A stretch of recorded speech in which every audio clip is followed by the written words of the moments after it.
दिल्ली हुकूमत में वजीर सेहत सत्येंद्र जैन को इन्फोर्समेंट डायरेक्टरेट ने 13 जून तक अपनी तहवील में ले लिया है। वजीर सत्येंद्र जैन को मनी लॉन्ड्रिंग केस में 30 मई को गिरफ्तार किया गया था। उधर आम आदमी पार्टी का कहना है कि सत्येंद्र जैन के खिलाफ 8 साल तक फर्जी मुकदमा चलाया जा रहा है। सत्येंद्र जैन हिमाचल में आम आदमी पार्टी के इलेक्शन इंचार्ज हैं, इसीलिए उन्हें फिर से परेशान किया जा रहा है। दिल्ली सरकार के स्वास्थ्य मंत्री सत्येंद्र जैन को ईडी ने आज राज एवेन्यू कोर्ट में उनकी कस्टडी खत्म होने के बाद पेश किया। ईडी के द्वारा सत्येंद्र जैन के मामले में यह कहा गया कि सत्येंद्र जैन से संबंधित हवाला के कई ऐसे मामले हैं जिसके दस्तावेज ईडी के पास अभी मौजूद हैं।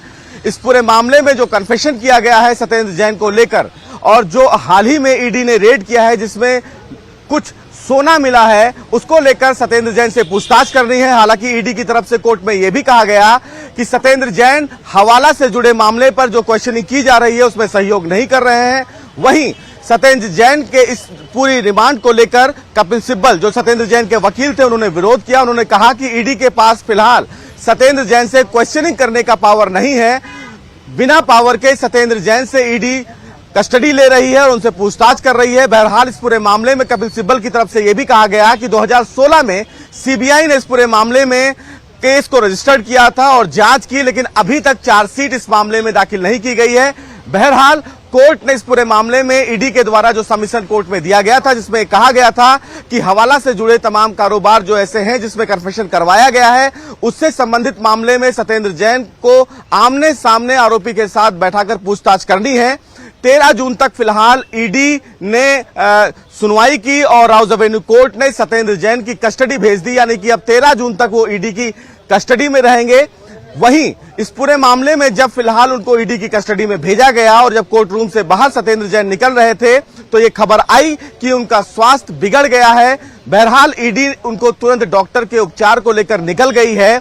लेकिन इन तमाम चीजों के बीच में सत्येंद्र जैन की तरफ से जब पत्रकारों ने यह सवाल किया कि जो फिलहाल सोना बरामद किया गया है ईडी के रेड में, क्या उससे वो संबंध रखते हैं, उनकी तरफ से कहा गया कि ईडी इस पूरे मामले में उनको फंसाने की कोशिश कर रही है और उनके किसी भी कारोबारियों के साथ या जो उनके सहयोगी हैं उनके पास से सोना बरामद नहीं हुआ है। बहरहाल ईडी की दलीलों में साफ तौर से ये कहा गया है कि ये जो पूरा हवाला कारोबार है उसमें सत्येंद्र जैन ने कैश पैसे को लेकर शेल कंपनियों में ट्रांसफर किया। बहरहाल इस पूरे मामले में ईडी जांच को लेकर आगे बढ़ेगी। अब फिलहाल 4 दिन की कस्टडी सत्येंद्र जैन को और दी गई है। वैसे में देखना यह भी होगा कि ईडी अब इस मामले में आगे पूछताछ करती है तो सत्येंद्र जैन को लेकर और क्या कुछ खुलासे करती है। कैमरामैन अंकित जैन के साथ सुशील पांडे, न्यूज़ 18 दिल्ली।